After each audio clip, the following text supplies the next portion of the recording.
guys, Brian from Snowwalker Bushcraft, and today we're going to start a video series on flintknapping. It's going to be broken down into several different parts because I can't cover everything all in one night. So tonight we're going to start with the nomenclature and typology of points that you're hoping to replicate. So stick with me, we'll be back. The first type of blade or projectile point that we're going to discuss is it's going to be a lanceolate point. Okay? Now, they're basically described as being long and blade-like. There's a reason for that.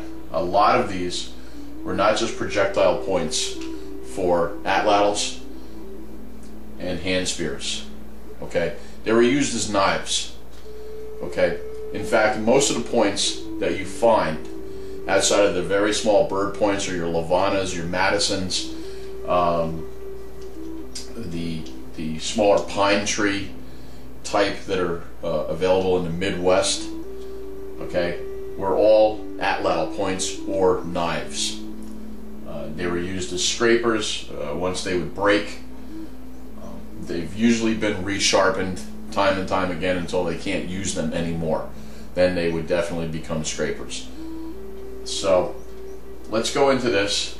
Now, they can be very broad across the midsection, okay? But they can be very thin. So let's just take this out and let's just run it down like this. Okay, pretend this isn't here for now. And they can be very thin. Okay? The bases that we have, and this is your base, okay?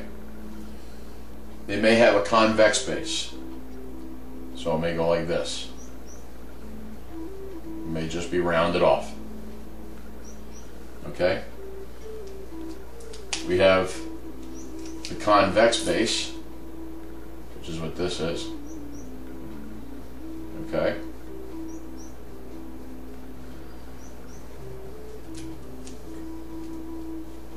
We have a straight base, which should be right across it. Alright. And the last being a bifurcated base. And what I mean by bifurcated is, if this is the center of our point, this is our medial ridge,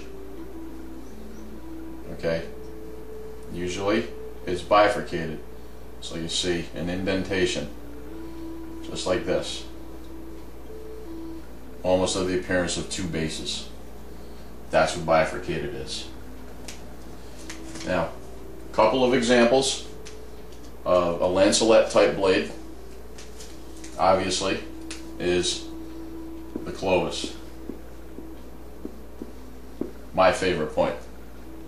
I break more than I actually make, but when they do come out, I'm actually rather proud of it.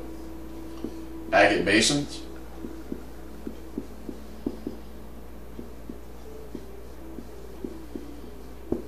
okay, these 2 points happen to be paleo. You'll find a Browns Valley,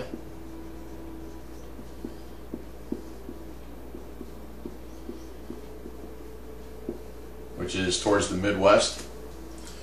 If you find a Browns Valley, you're going to swear that you found an unfluted Clovis.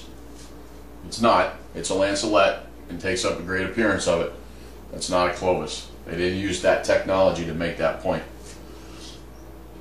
And I'll give you a fourth one. And a Steubenville.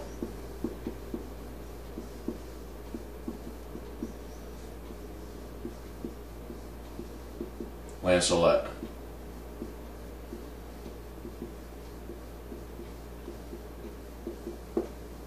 Okay, so that's the lanceolate. They're the easiest to recreate.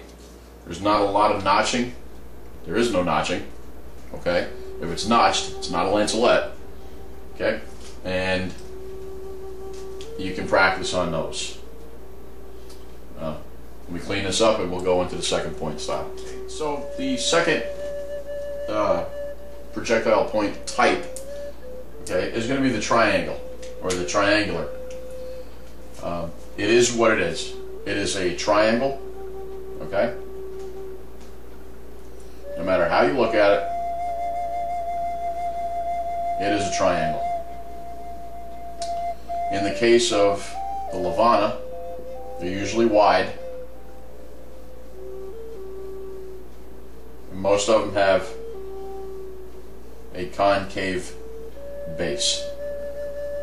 Okay. In the case of a Madison, Madison is usually a little bit higher, a little thinner, and it comes into a straight base.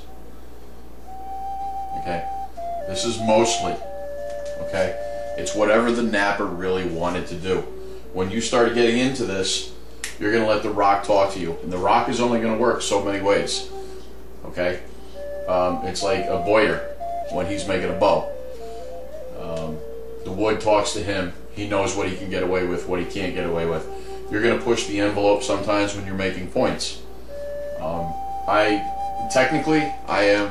do things that people don't normally do. Some people will yell at me.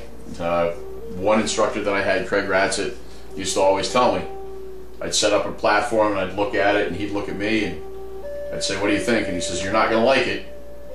Well, 50% of the time I liked it, 50% of the time I hated it. We'll go into that a little bit more. Again, the second shape in your typology is a triangle. Okay. Number 3 are your side notched point. Okay. Side notched, meaning your notches come in from the side.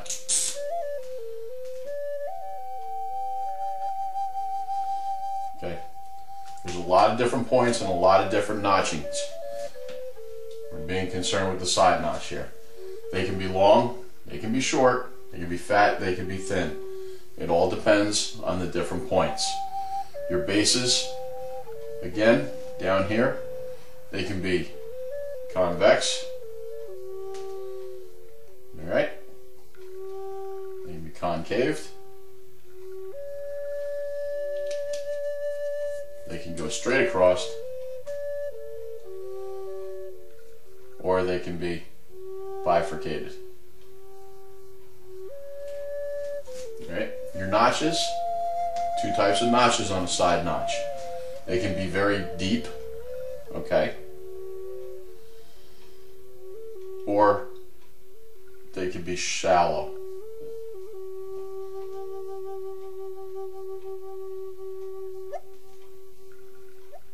Okay. Now some examples of side notch points would be a Fulton turkey tail,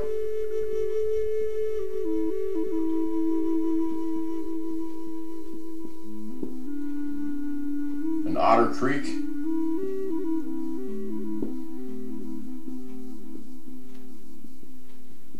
and I'll give you another one, a Brewerton side notch.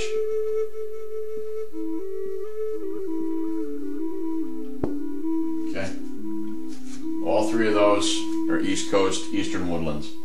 I know I should have actually told you, my expertise is in Eastern Woodlands. That's what I study.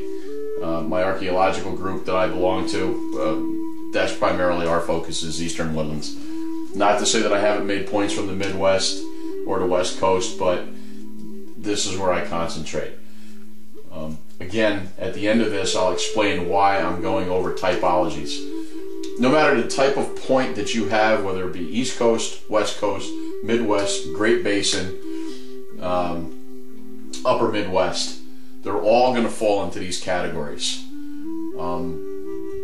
JCLMD from Bushcraft USA was looking up Borax Lake points, paleo points. I just happened to look them up. The example that I saw on TV was pretty much like this. Came down and it was a stemmed point, which we're also going to get into.